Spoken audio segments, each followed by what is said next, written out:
The wind howled through the frozen valley, carrying with it the mournful cry of the wilderness. Snow swept down the ridges like white fire, devouring everything in its path. In the silence that followed, only the sound of cracking ice echoed through the lonely canyon. The mountains of Montana stood cold and unyielding, their peaks lost beneath a sky heavy with winter's fury. For miles around, not a living thing stirred till a lone hunter appeared from the mist, his breath rising like smoke in the frigid air. He moved cautiously, his boots sinking deep into the snow, every step slow and measured. The world around him looked as though time had stopped. Fallen branch here, a half-buried log, the reminders of how unforgiving nature could be. Had been tracking elk since sunrise, but what he found instead was something that made his heart stop.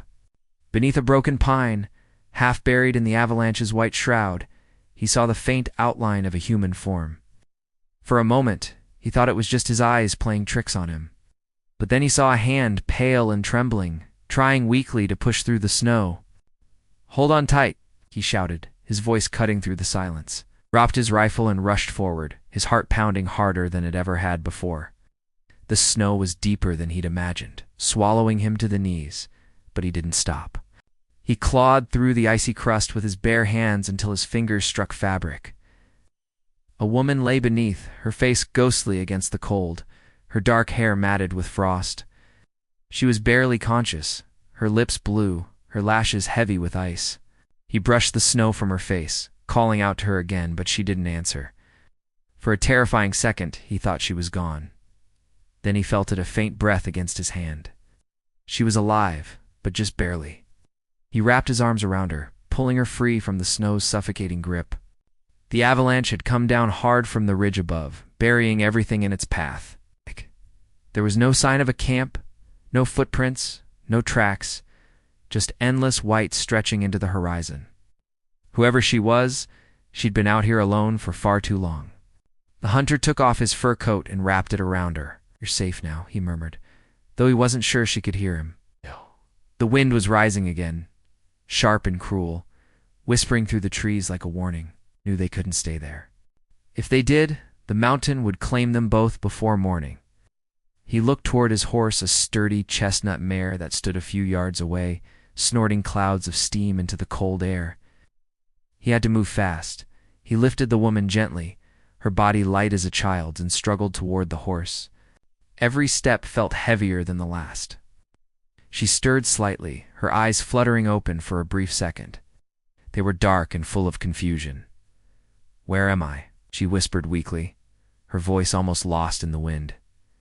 "You're safe," he said again. "I've got you." But the truth was, he didn't know how safe either of them really were. The avalanche had changed the landscape entirely. Trails he knew by heart were gone, buried beneath walls of snow. Even the trees seemed different, twisted by the storm. Somewhere far off, a wolf howled, its cry echoing through the frozen canyon. He secured her across the horse's saddle and climbed up behind her, holding her tightly to keep her from slipping. The mare neighed softly, uneasy about the storm rolling in from the north. "Easy, girl," he whispered, patting her neck. Then, with a soft click of his tongue, he urged the horse forward into the white wilderness. They moved slowly through the drifts, the snow reaching up to the mare's chest. The hunter kept his eyes on the distant ridge, hoping to find shelter in the old logging cabin he'd seen on his last hunt. The woman leaned limply against him, her head resting against his chest. He could feel the faint rhythm of her breathing, each shallow breath, a fragile reminder that life still clung to her, after what felt like hours. He spotted the cabin, a shadow barely visible through the curtain of snow. Relief surged through him, but it was short-lived. As they neared the cabin, he noticed something strange. The door was wide open, swinging slowly in the wind. The snow on the ground around it was disturbed, as though someone or something had been there recently. He dismounted, still holding the woman close, and carried her inside. The cabin was dark and cold, but it offered some shelter from the wind. He laid her gently on a pile of old blankets near the hearth and went to work building a fire. His hands were stiff with cold, but soon the flames crackled to life, casting a warm glow across the wooden walls. When he turned back to her, He noticed the strange markings on her clothing. They weren't the kind he'd seen settlers wear. Her coat was torn, her dress stitched with patterns that looked hand-woven, tribal maybe, though he couldn't be sure. Around her neck hung a small leather pouch tied with a thin cord. He hesitated for a moment before touching it. It felt wrong to pry into something so personal, but curiosity got the better of him. When he opened it, found a small carved token inside, shaped like an eagle. It was old, smoothed by years of wear. He frowned, wondering what it meant. Before he could think further, she stirred again, her voice faint. "Don't touch it," she whispered, her eyes fluttering open for a second. He quickly set it aside. "I'm sorry," he said softly. "Didn't mean to." She tried to sit up, but the pain was too much. "They were chasing me," she murmured, barely audible. "I ran into the mountains. Snow came down before I could reach the pass." "Who was chasing you?" he asked, but she didn't answer.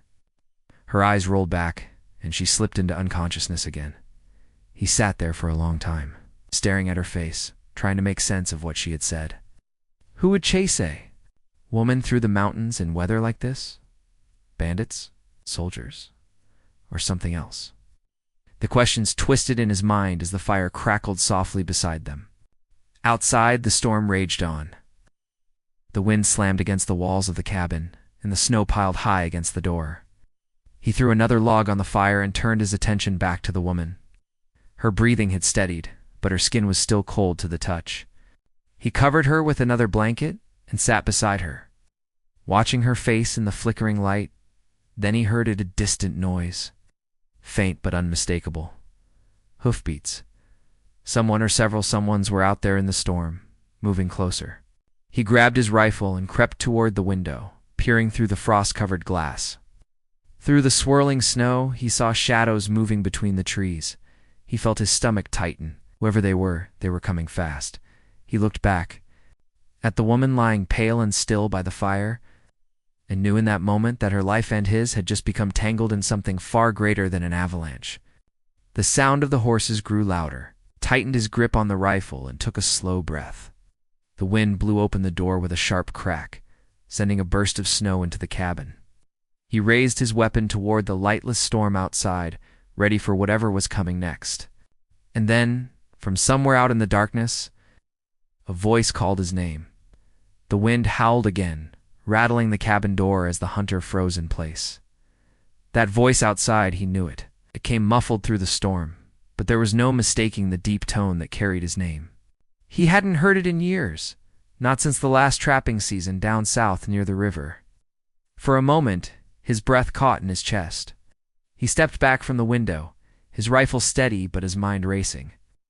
No one should have known he was out here. This part of the mountains was untamed country, miles from any settlement.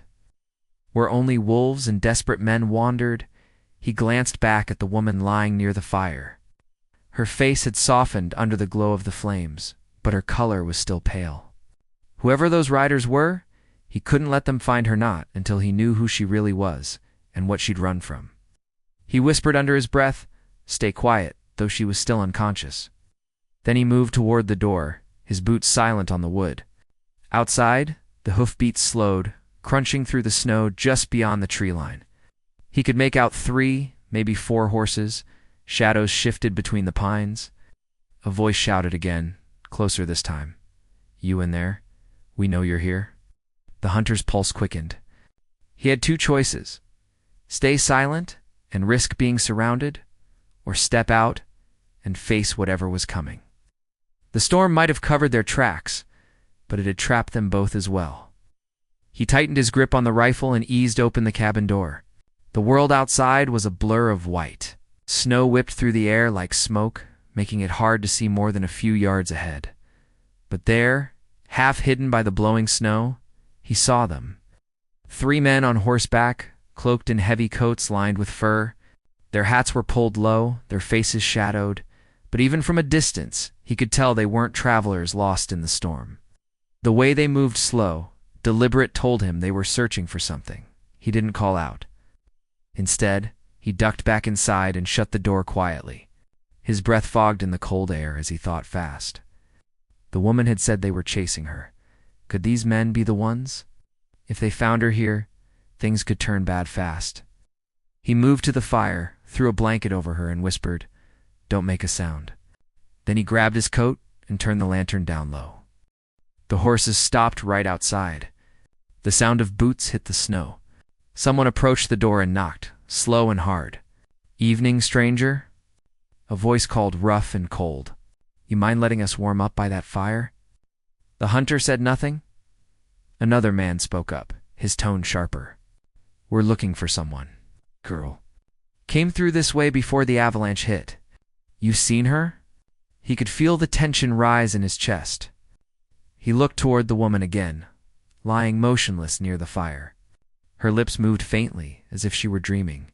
The knocking grew louder. "We don't mean trouble," the first man said, though his voice carried the kind of calm that only men with guns practiced. "Just want to ask a few questions." The hunter stepped closer to the door, but kept his rifle ready. "Ain't seen anyone out here," he finally answered, his voice even. "Snow's been falling since morning. No tracks, no people." There was a pause. Then the man outside chuckled softly. "Funny, we found horse prints leading up this way. Fresh, too. Yours, maybe?" The hunter didn't answer. His eyes flicked to the window where he saw the faint shadow of a figure moving toward the side of the cabin. They were spreading out. He'd dealt with men like this before, hunters of another kind. Men who didn't chase animals, but people. Inside, the woman stirred again, her voice trembling. "They can't find me," she whispered weakly. "Please, don't let them take me." He leaned close, speaking low. "Who are they?" She opened her eyes slightly, fear flashing in them. "Men from the fort," she said, her breath shallow. "They said I stole something, but I didn't. It was mine before they took it from my father." "What did you take?" he asked quickly, but she shook her head. "You wouldn't believe me?" The pounding on the door grew harder. "Open up! We're coming in." He didn't have time to think. He grabbed his rifle, moved behind the door, and shouted, "I told you, I don't know any woman. You'd best move along before the storm buries you too." For a long moment there was silence. Then a voice outside muttered something he couldn't catch. The hoofbeats started again, slow and heavy, fading into the storm. He waited until the sound was gone before lowering his rifle. He turned back toward the fire. The woman was watching him now, her dark eyes glinting in the dim light. "You lied for me," she said quietly. He shrugged. "Didn't seem like they came to help." She looked down at the pouch around her neck, still clutched in her hand. "They want this," she said. "It's not gold or silver, but it's worth more to them than life." "What is it?" She hesitated before answering. "A map," she whispered. "My father found it in the canyon before the soldiers killed him. It shows where an old people buried their treasures. I ran when they came for it." The hunter leaned back slowly, the weight of her words sinking in. He'd heard stories like that before, legends of lost mines. Buried gold, sacred lands deep in the mountains that men had died trying to find. But most were just talk. Still, something in her voice made him believe she wasn't lying. He looked toward the door again. "Those men won't give up easy," he said. "If they know you're alive, they'll be back." "I can't go back," she said. "If they catch me, they'll kill me." He rubbed his hands together, thinking, "The storm will break by morning. When it does, I'll take you north. There's an old trail that cuts through the ridge. You can hide out near the river camps until spring." She shook her head. "They'll follow. They always do." He looked at her again, really looked. There was strength behind her fear, a quiet defiance that didn't belong to someone who'd given up. She wasn't just running to survive. She was running for something bigger. Outside, the storm began to ease, the wind fading into a soft whisper. He fed another log to the fire and poured some melted snow into a tin cup. "Drink this," he said, handing it to her. "You'll need your strength." As she drank, her hands trembled. "You live out here alone?" she asked softly. "Been that way a long time," he said. "Trapped, hunted, traded furs. Towns are too full of men looking for trouble. Out here, it's just me in the mountains." She nodded slowly. "Then maybe you understand." Some people think the mountains are empty, but they're not. They remember everything. Her words hung in the air, strange but haunting. The hunter didn't reply. He just watched the fire crackle and wondered how deep her story really went. Later that night, as the wind quieted to a whisper, he heard something faint in the distance, a whistle. Then another signal. He stood, his heart tightening. They hadn't gone far after all. He moved to the window and peered out. In the moonlight, faint shapes flickered between the trees. They were circling again, waiting for dawn. He turned back toward the woman. She was already awake, her eyes wide with fear. "They found us," she said. He nodded grimly. "We'll move before first light. There's a hidden pass through the ravine. It'll be rough going, but it's our only chance." She reached out and caught his arm. "You don't have to help me," she whispered. He looked down at her hand, small and trembling against his coat. "Maybe not," he said. "But if I leave you here, you won't last till morning." The fire flickered low, and the cabin fell quiet again, except for the faint whistle of the wind through the cracks. Outside, the riders waited like shadows, patient and silent. The hunter checked his rifle once more, his breath slow and steady. He had no idea what kind of trouble this woman had brought to his door, but something deep inside told him there was no turning back now, as dawn crept toward the frozen mountains.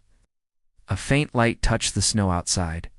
He looked at the woman, still wrapped in his coat, her face soft in the firelight. "Get ready," he said quietly. "Once the sun hits the ridge, we ride." She nodded, clutching the leather pouch to her chest. The storm had passed, but something far more dangerous was waiting in its wake, and as the first golden streaks of morning touched the peaks, he saw movement again, figures breaking from the trees, rifles in hand. Heading straight for the cabin, the riders broke from the trees at a steady trot, not rushing, as if sure their quarry had nowhere to go.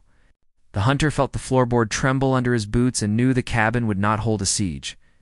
He doused the lantern with a pinch of snow to cut the glow and led the woman to the back wall. Between two stacked crates was a narrow hatch he had built for storing traps.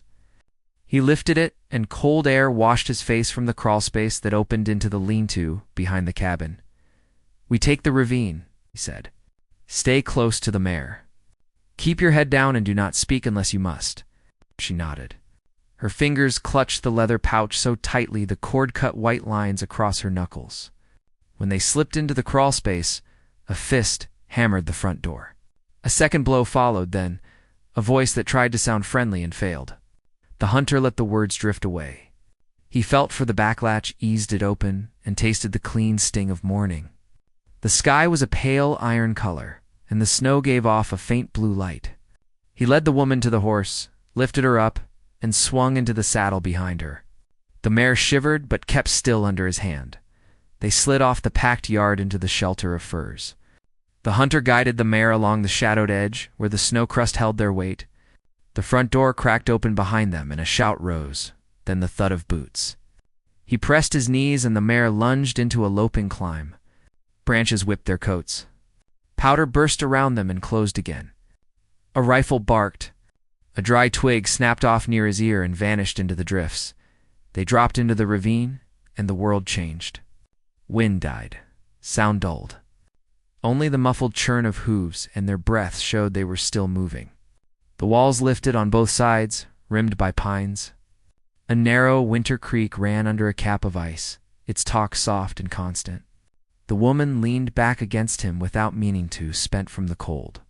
He felt the fragile rise of her ribs through the coat and knew she had little left. He did not slow. Behind them, faint but steady, came the slap of hooves and the dry creak of saddle leather. The riders had split, sending two to follow the main trail and one into the ravine. A careful man, that one. The hunter pictured a face set hard by years of orders, someone from the fort who measured each risk like a gambler counting cards. The hunter had no quarrel with the fort. He sold pelts there when spring opened the passes. But he had traded enough to know that honest words were thin in a place where pay chests and rifles ruled. They reached a fork that could fool a stranger. The ravine seemed to end in a fallen wall of rock, but there was a cut at the base where the flood had eaten a tunnel. In summer you had to crawl. In winter, the snow bridged it smooth. He guided the mare along the base, careful of the lip. The mare stepped like a cat until they slid past the hidden turn. He eased her into a thicket of spruce and waited. The single tracker came on a lean dun. The man sat tall in a wool coat with the collar up, a narrow scarf at his nose. He turned his head and studied the snow the way a hawk watches sage for a rabbit. His rifle lay in a scabbard, but his hand rested near the butt. He reached the rock wall, sat still, and listened. Even the dun held its breath. The woman shifted, and the leather pouch scraped softly against his coat. The hunter pressed a hand to her arm. The tracker cocked his head in their direction. For a long count, he did not move. Then he eased the dun along the base, passed the hidden cut by a horse length, and stopped again. He looked up. A small curl of vapor had hung above the thicket from the mare's breath and drifted like a thread. The man saw it. He did not speak. He dismounted. The hunter slid off the mare in one motion, keeping the woman in the saddle. He stepped behind a spruce trunk and set his rifle to his shoulder. The tracker kept the dun between them as he advanced. A careful man indeed. The hunter waited for the moment the dun blocked the view and stepped to a new angle. "I do not aim to harm you," the hunter called. "Turn back to your men." The tracker paused. His voice came calm. "You have something that was taken from government stores. Return it and we will ride away." "Stores do not carry what she holds," the hunter said. "You know that?" The tracker was quiet, then said, "I know she passed a gate with a broken face and a stolen pass. I know the fort commander has orders from the judge to bring her in. I know the dead at Windbreak Canyon do not speak for themselves." The woman flinched at the place name. The hunter shifted his stance. "I was not there," he said. The tracker nodded once, as if to say he believed that part. "Let me take the girl," he said. "You can keep your horse. You can keep your life. The mountain swallows most men who stand against paper with seals." "Paper does not own a canyon," the hunter said. "A seal does not change a grave." The tracker sighed so lightly the sound could have been wind. "This is not the hill I want to die on," he said, "but I will do what I must." He put his hand on the rifle, and that was all the hunter needed. He fired, not to kill, but to shear a sapling above the man's shoulder. The crack split the ravine. Snow dumped from the branches in a white curtain. The dun reared. The tracker rolled behind a stump and fired back. Bark kicked near the hunter's boot. The mare stamped and tossed her head. The hunter grabbed her reins, vaulted up, and drove her hard through the thicket. The tracker fired again, the shot wide. By the time the snow haze cleared, mare and riders were gone up the hidden cut. They climbed until the ravine reached a saddle. From there, the land fell into a maze of gullies and low ridges that ran north. The hunter kept the horse moving with a steady hand, sparing her when he could, never stopping long enough to let fear settle. The woman's breathing steadied with motion. By noon, a pale sun burned a small hole in the clouds, and ice crystals drifted like ashdot. They took shelter in a stand of burnt spruce, where a lightning fire had scraped the slope years before. Here the wind had a clear run and scoured patches down to earth. The hunter dug a shallow trench, built a small fire that would not smoke, and warmed a kettle. The woman sipped and watched him over the rim. "They call me a thief," she said. "It is easier than saying what they did."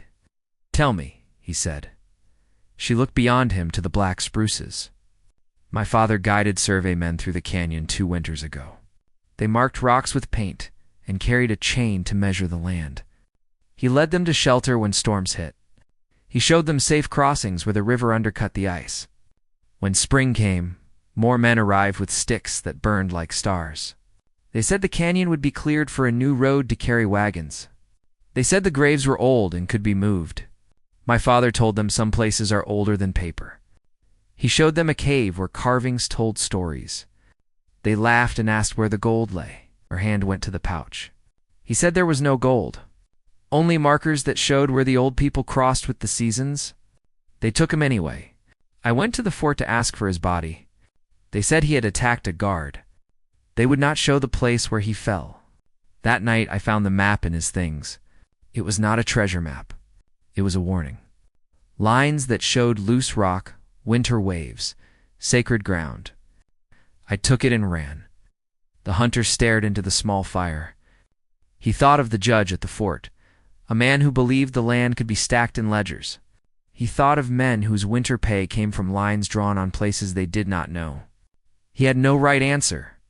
He only had a horse, a rifle, a sense that some things must not pass quietly. Hoofbeats reached them again, distant but sure. The men had fanned out and found the saddle. The hunter kicked earth over the fire and helped the woman onto the mare. They kept to the burnt stand until a game trail cut across a bench. From there they dropped toward a frozen creek that would hide tracks. He followed the creek until it bent toward a narrow canyon where the walls leaned close and the air smelled of iron. Near the mouth stood a tilted homestead cabin. The roof had sunk, but one corner still held, and a corral post line lay like bones across the snow. The hunter led them to the lee side and listened. Nothing moved inside but old wind. He pushed the door, and it groaned open. Dust and cold lay thick. A cracked mirror leaned on a shelf. An iron stove with a broken leg crouched in the corner. On the wall hung a faded drawing of a steer brand. The woman traced the brand with a finger. "Someone tried," she said. "They tried and left," he said. "Winter chooses who stays."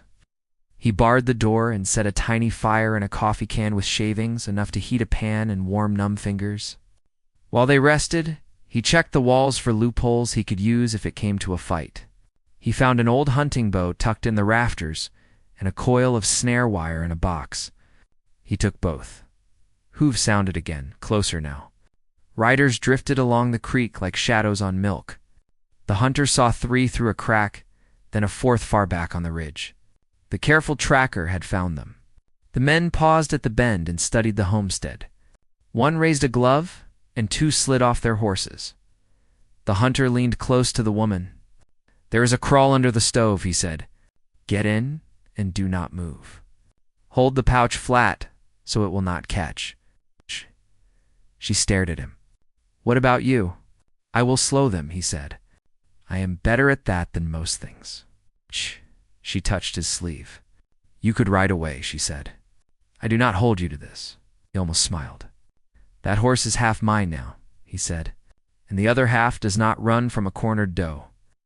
He showed her the crawl and eased the stove aside, just enough for her to slide in. He moved the stove back, scattered ash with his boot, and took position behind the cracked door. He laid the bow within reach and set his rifle across a broken chair, sight-lined on the sill. The men tested the yard with care. 1 circled to the rear. 1 stood by the door with a hand on the latch. The hunter waited until tension pulled his muscles tight as wire. He counted their breaths through wood and snow. The latch lifted, and the door cracked. The hunter slammed his shoulder into it. The man at the door stumbled forward. The hunter swung the stock of his rifle down on the wrist that reached for a pistol, and the weapon clattered across the floor. The second man lunged through the gap, and the hunter stepped back, hauling the first by his coat as a shield. The second man checked his shot to avoid hitting his partner. The hunter fired low. The bullet punched the floorboards between the second man's boots and sent splinters up like wasps.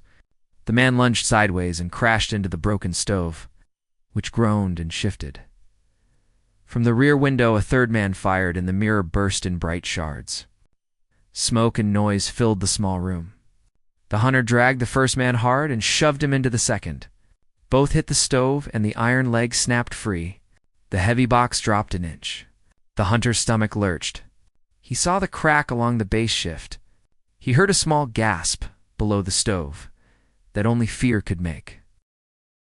He snapped a shot at the rear window, and glass rained out. The third man dropped back. A voice outside shouted orders. The careful tracker again. Men regrouped. Boots crunched on the porch. The hunter grabbed the bow and sent an arrow into the doorframe at an angle so the shaft hummed like a hornet. It did not strike flesh, but it did what he needed. The men drew back to reassess. The hunter moved to the stove and leaned a length of wood to wedge it steady. He slid his hand to the floor near the base and felt the woman's fingers. He pressed once and felt her press back. He let out a breath he did not know he held. Outside, the tracker spoke, voice measured. "You inside," he called. "You fight well for a man who says he is not part of this. But the day is short and my orders are long. Give me the girl, and I swear she will see the judge alive." The hunter looked at the door. "I have seen the way your words bend," he said. "If the judge wants words, he can ride out and earn them." Silence followed. Then the tracker tried another line. "You think this is about a map? It is not. It is about a line that must be cut straight across these hills. The road will come with or without your horse, with or without your breath. Men like me only decide how many bodies snow will cover. Do not make yourself one of them."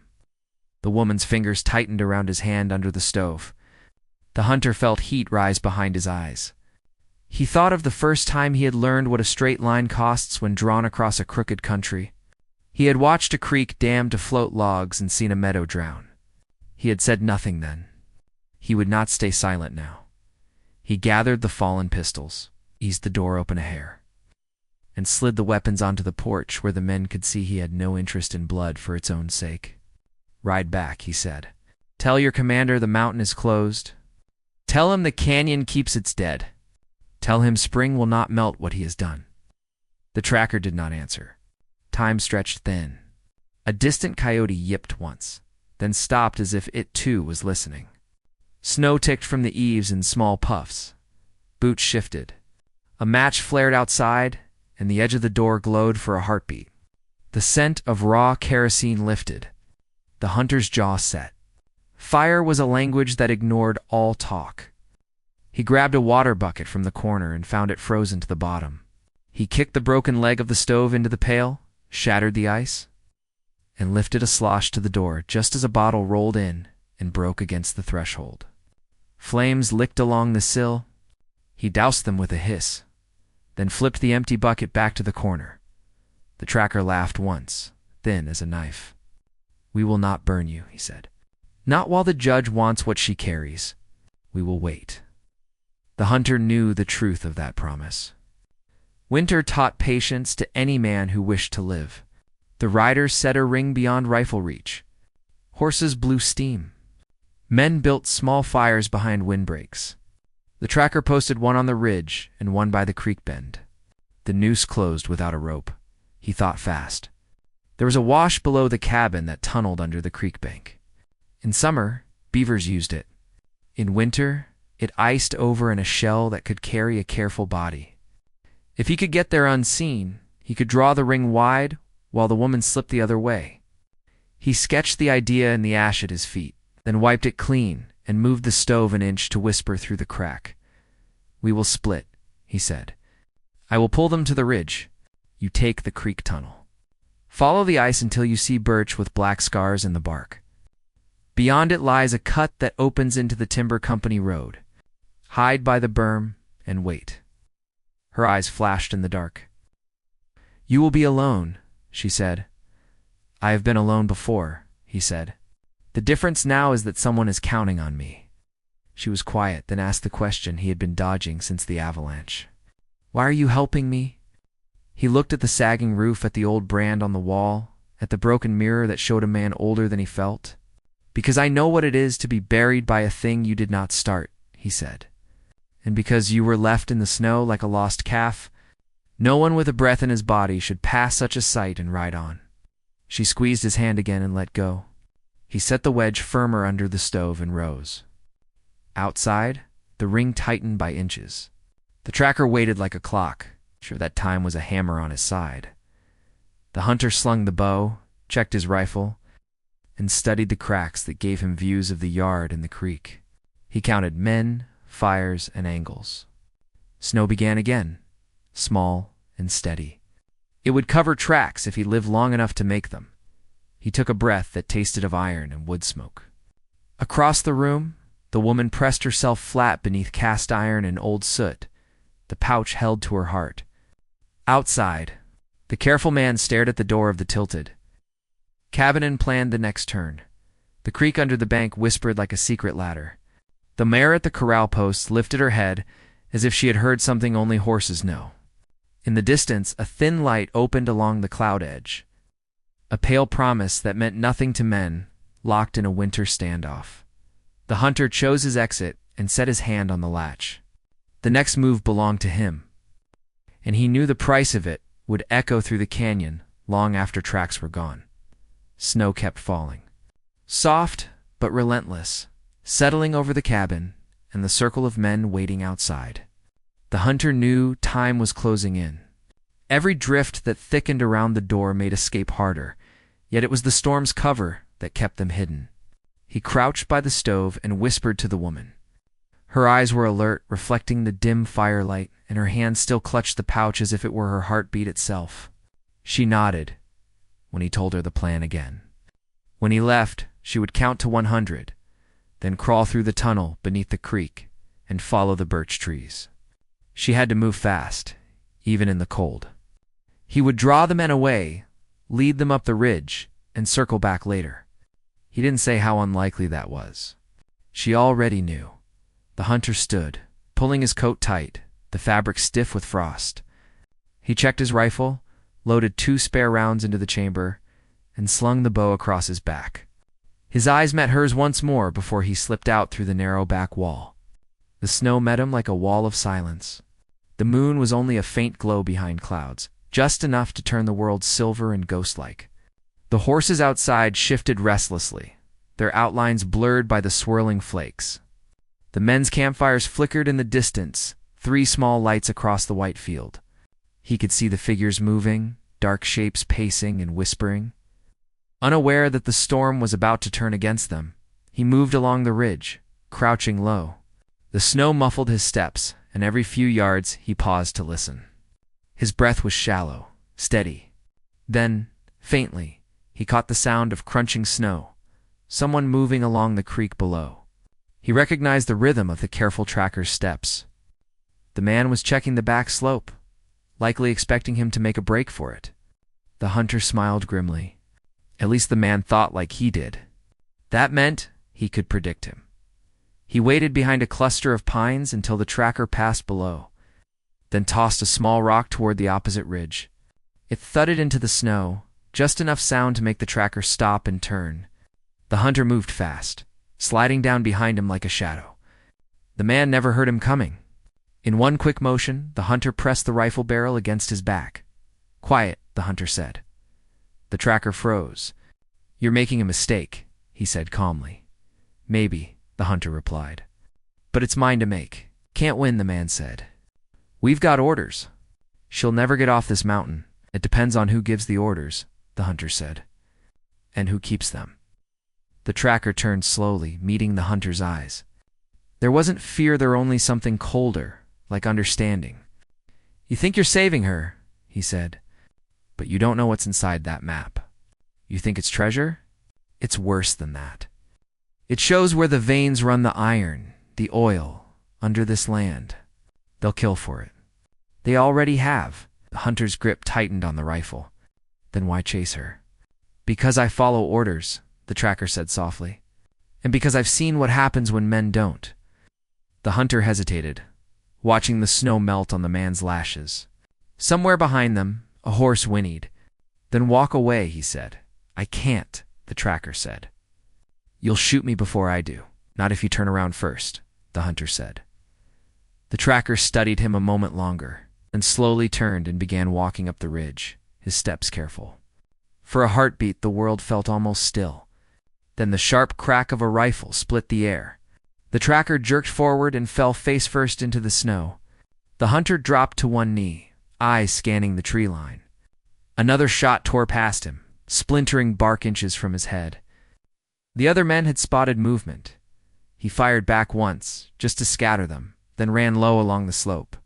The snow came alive with noise shouts, gunfire, the whine of bullets slicing through wind. He darted between trees, keeping to the shadows, drawing them away from the creek where the woman would be crawling through the tunnel. If he could keep their attention long enough, she might make it to the birch grove before they realized what he'd done. He slid behind a fallen log and reloaded. His breath burned his throat, each inhale a knife of cold. He could see 2 of them now, moving cautiously through the trees, rifles raised. One of them kicked at the tracker's body, then signaled the others forward. They were closing in, spreading in a half circle. The hunter knew he couldn't hold them off forever. He spotted the ridge above him steep. Rocky, but it offered a good view of the whole valley. If he could reach it, he might draw their fire and lead them higher away from her trail. He sprinted for it, snow flying around his legs. Shots followed, snapping through branches. A bullet grazed his sleeve, tearing fabric but missing flesh. He climbed faster, grabbing at roots and stones until he reached the ledge. Below him, the men were spreading wider now, their dark coats stark against the white. He fired once more, aiming high, just enough to keep them ducking. The echo rolled down the valley, swallowed by the storm. Then he saw the faint line of her trail across the snow by the creek, tiny prints, leading into the birch shadows. She'd made it out. Relief hit him sharp as the cold, but it was short-lived. One of the men below had seen it too. There, the voice shouted, by the creek. She's moving. The hunter fired again, hitting the snow near their feet. Over here? He yelled, forcing their eyes back toward him. You want something? Come take it. They turned their rifles toward the ridge, and gunfire burst through the air. Bullets cracked off the rocks, showering him with ice and splinters. He rolled behind cover and fired back, then crawled along the ledge, staying low. His hands were numb, his vision blurred by smoke and snow, but he kept shooting, kept them focused on him. Down below, the woman ran, her figure small against the open white. The birches loomed ahead like sentinels. She clutched the pouch tight and forced her legs to move faster despite the biting cold. Every step sank deep, but she didn't stop. Behind her, the shouting grew fainter. The storm was thickening again, cloaking her in mist and swirling snow. Back on the ridge. The hunter's rifle clicked empty. He tossed it aside and pulled the bow from his shoulder. He notched an arrow, drew, and let it fly toward the man nearest the creek. The shaft struck the snow beside him, but it made him dive for cover, buying her a few more precious seconds. Another man advanced up the slope, moving fast. The hunter ducked behind a boulder and swung the bow like a club when the man appeared. The blow caught him across the jaw, sending him sprawling. The hunter took his pistol and fired a warning shot into the air. The echo was swallowed by wind, but it was enough to startle the horses below. They reared and snorted, pulling against their reins. The commotion sent one of the riders stumbling. Chaos rippled through their line, giving him another small edge. He climbed higher, slipping on ice, until he reached the top ridge, where the mountain leveled off. The view stretched endlessly snow plains, frozen forest, and the faint shimmer of a distant river cutting through it all. Somewhere beyond that river lay the pass and safety. Somewhere down there she was still running. He looked back. The men were still coming, their coats dark specks moving through white. He could count only 3 now. The careful tracker was gone, the first casualty of his own side's bullet. The others moved like hunters chasing a wounded bear. Slow but relentless. The wind picked up again, a long, low moan that swept through the pines. Snow drifted across the ridge, erasing his footprints almost as fast as he made them. He crouched behind a rock, heart hammering, thinking of her. Of how she'd looked half buried in that avalanche, her life nearly swallowed by the mountain. He hadn't known then why he saved her. Maybe he still didn't, but now, standing against men who saw land as paper and life as weight, he knew it mattered. He looked down the slope again and saw the faint movement of her coat between the birches. She had reached the edge of the grove, but the men below had split too, still climbing toward him, and one breaking off toward her trail. His pulse quickened. If that one reached her before she crossed the river, everything would be lost. He rose from his cover, grabbed the rifle of the fallen man beside him, and fired down at the lone rider. The shot echoed off the cliffs. The man wheeled his horse, but didn't fall. He spurred the animal harder, vanishing into the mist.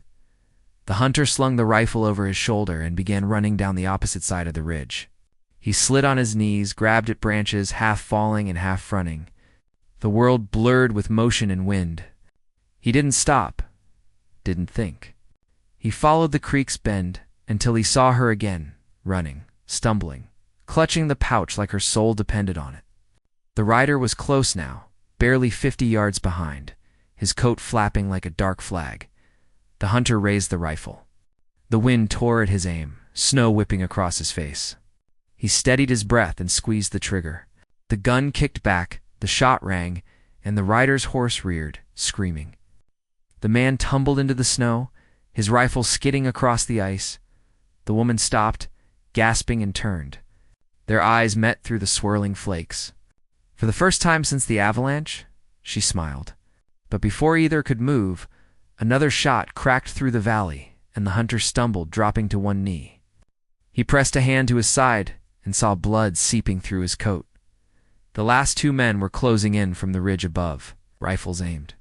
He forced himself up, teeth gritted, and waved for her to run. She hesitated, tears mixing with the snow on her cheeks, but he shouted, "Go! Don't stop." She turned and ran toward the river, her figure fading into the storm. The hunter faced the ridge, raised his rifle one last time, and waited as the dark shapes moved closer through the mist. The snow swirled thicker, the world narrowing to the sound of wind, his heartbeat. Ah! And the faint echo of hooves, fading toward freedom. The mountain held its breath as everything hung between life and death.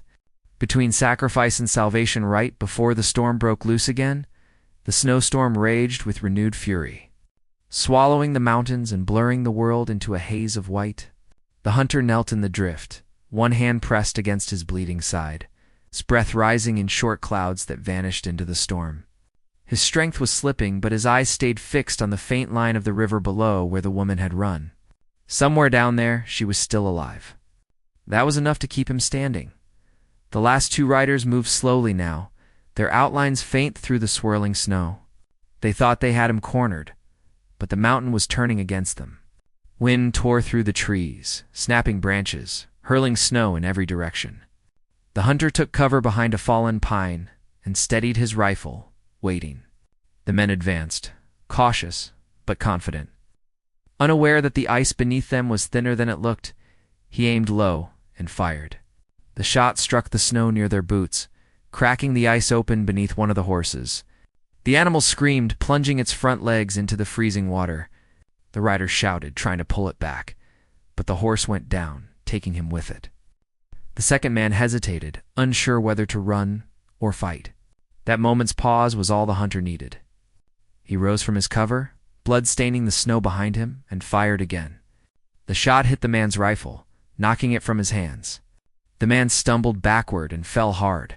Silence returned, broken only by the wind and the crack of shifting ice. The hunter leaned against the tree, breathing heavily. His side burned, but the bleeding had slowed. He looked down at the two men sprawled in the snow and called out, "It's over. Go back.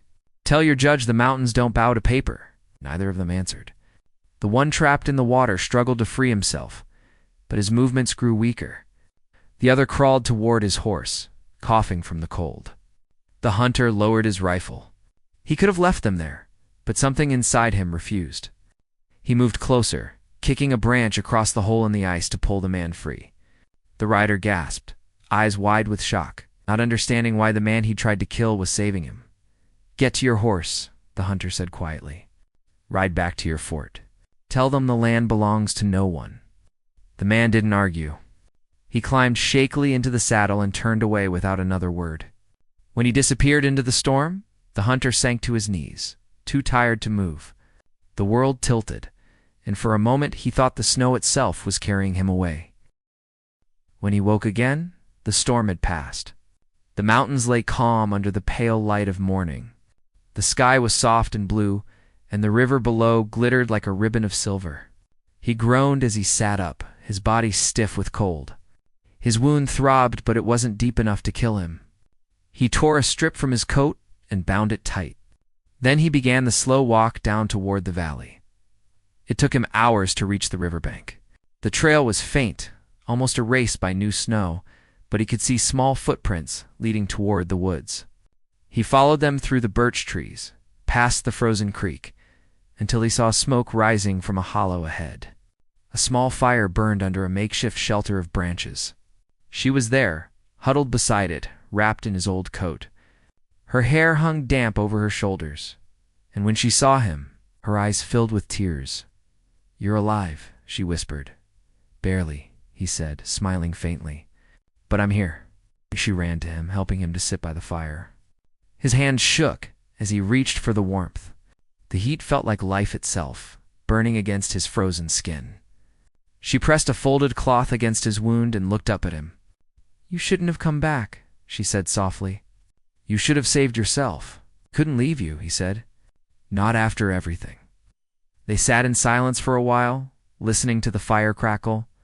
The river murmured nearby, steady and calm after the night's violence. She pulled the leather pouch from her coat and placed it in his hands. "You should take it," she said. "You earned it." He turned it over, the small eagle carving glinting faintly in the light. "I didn't do this for a map," he said. "But if this is what your father died for, it shouldn't be buried with lies." She nodded slowly. "Then what should we do with it?" He thought for a long time. "We keep it safe. When spring comes, we'll take it to the valley. There's an old council there, people who remember before the forts and roads. It belongs to them." Her eyes softened. "You'd come with me?" He smiled, weary but sure. "I said I would see you through the pass. I don't break my word." Days passed as they recovered. The hunter's strength returned slowly, and the woman gathered food from the frozen woods roots, berries, and whatever small game she could trap. They spoke little at first, both too tired from running, but the silence between them grew easy. Sometimes they laughed at the stubborn mare that kept trying to steal the firewood.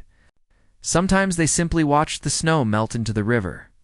As winter eased its grip, the forest came alive again. Birds returned to the birches, and the sun rose earlier each morning. The wound on his side healed into a scar, and she began to smile more often. One evening, as the light turned gold over the valley, she said quietly, "I used to think this land wanted to kill us, but now it feels like it was just waiting for someone to listen." He looked out across the hills, the peaks glowing in the sunset. "The land doesn't take sides," he said. "It only remembers who walks it with respect." They left the mountains when the snow finally gave way to green. The trail down the ridge was easier now, and the river ran strong beside them. Along the way, they passed old cabins, abandoned by trappers who'd gone south for good. In one of them, they found a rusted kettle, a few tools, and a small carved cross nailed to the door. He took it down and carried it in his pocket, saying nothing. At last, after many days, they reached the valley. She had spoken of a wide open plain surrounded by gentle hills. There were signs of life here, smoke from distant fires, the faint sound of hammers echoing off wood. People had come back to rebuild what war and greed had taken. A few men rode out to meet them, cautious but kind. They recognized the patterns on her coat, the old stitching of her tribe, and welcomed her with quiet nods. The hunter watched from a distance as she spoke to them, her hands trembling slightly as she opened the pouch and showed them the map. The elders studied it in silence, then bowed their heads. One of them placed a hand on her shoulder, whispering words that made her eyes glisten. When she returned to him, her voice was soft but certain. "They'll keep it safe," she said. "They'll protect what's left of this land." He nodded. "Then your father's work is done," she smiled, looking at him with something deeper than gratitude. "And what about you?" she asked. "Where will you go now?" He looked toward the horizon, where the mountains rose in blue distance. "Maybe I'll build again," he said. "A cabin near the pines." "There's peace in the wild if a man knows how to listen." She stepped closer. "You don't have to do it alone." For the first time in years, he felt the tightness in his chest ease. "I reckon I don't," he said. They stayed in the valley through spring, helping the settlers mend fences, clear land, and rebuild old trails. The hunter traded his rifle for tools, teaching young men how to track game and read the sky. The woman taught the children the songs her father had taught her, about rivers and stars and the spirit of the mountains. When summer came, the valley bloomed. Fields grew tall with grain, and the river sparkled under clear skies. One morning, as the sun rose, the hunters stood outside the small cabin they'd built together. Smoke curled from the chimney, and the smell of coffee filled the air. The woman stepped out, her hair braided, her smile warm as sunlight. He looked at her, and then toward the mountains. "Funny thing," he said quietly. I spent my life hunting, but I think this is the first time I ever found what I was really looking for." She reached for his hand. "You found a home," she said. He squeezed her hand gently. "No," he said with a faint smile. "I found something better." The wind swept through the grass, carrying the scent of pine and the distant murmur of the river. Above them, eagles wheeled through the clear sky, their shadows passing over the land her father had once fought to protect. The hunter and the woman stood together, watching the light spill across the valley, knowing that the mountain no longer held their fear, only their story, and when the seasons turned again, their story became part of the whispers in the wind, carried over the ridges and rivers, a tale of a hunter who found a lost girl in the snow and discovered that even in the coldest wilderness, life could find a way back to warmth, love, and peace.